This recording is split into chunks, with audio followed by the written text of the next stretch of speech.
Hello everyone, welcome back to Như Ý channel. Xin chào các bạn đã quay lại với kênh của Như Ý nha. Hôm nay mình sẽ đọc cái chương tiếp theo của câu chuyện này nhé. Today we do chapter 11. Chapter 11, chương thứ 11, The Sunday Calf. I was very happy living and working with Jerry. He was a good man, and he reminded me of Johnny Manley at Berwick Park.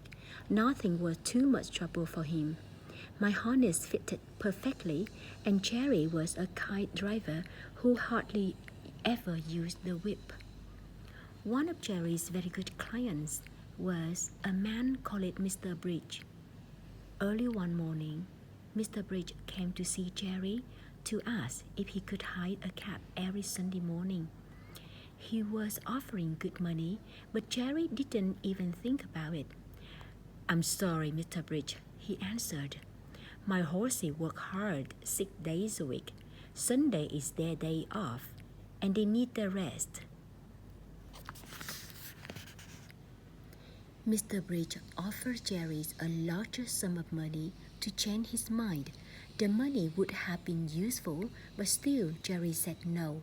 "Suit yourself," said Mr. Bridge crossly, storming off. When Jerry told Polly that he had turned the work down, she was pleased. "Money isn't everything," she said calmly.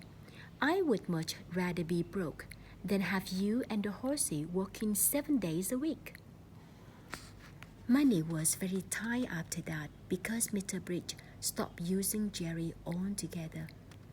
"Don't worry," said Polly. "It will all work out in the end." And it did.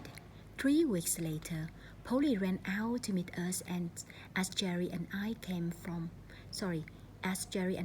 home from work. "Guess what?" she said excitedly. "Mr. Bridge sent us a message. He wants you to drive for him tomorrow. He's tried lots of other copies, but none of them were as good as you." Polly was so pleased she was panting, and Jerry laughed. "You said it would all work out in the end," he cried, "and now it has."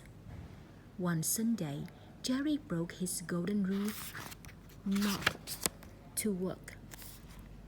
We had come home late on Saturday night, and I was tired and looking forward to my day off. Then Polly came running into the yard. "I need a favor," she told Jerry, as he stood grooming me. "Poor Dinah Brown's mother is dying.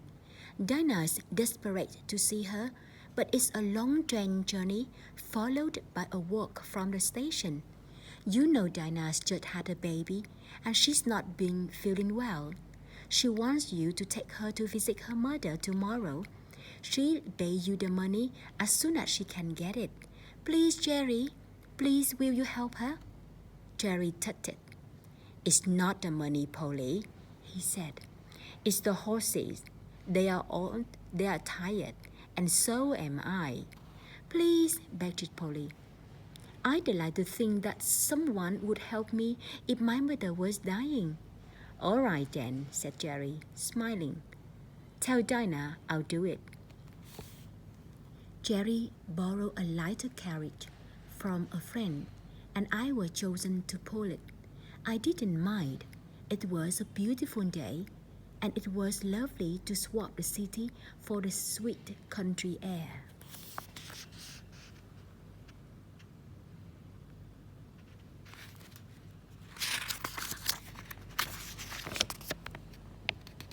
Dinah's family lived in a small farmhouse and offered me a stable in an empty cowshed. But Jerry thought I would like to be outside in their field. It was the first time I'd been loose since I'd left poor Ginger at Earnshaw. At first, I hardly knew what to do with myself. Should I eat the grass, roll on my back, gallop as fast as I could, or lie down and rest? In the end, I did everything, and it was the best time I'd had in ages. "Why, Jack," laughed Jerry, You're behaving like a young colt. Jerry enjoyed himself too. He picked a bunch of wildflowers to give to his daughter, Dolly. Happily, we drove home, and when Dolly saw the flower, she was so pleased she ran around like I had in the meadow. The end. Thank you for listening. Câu chuyện đến đây, xin lỗi, chương này đến đây là hết.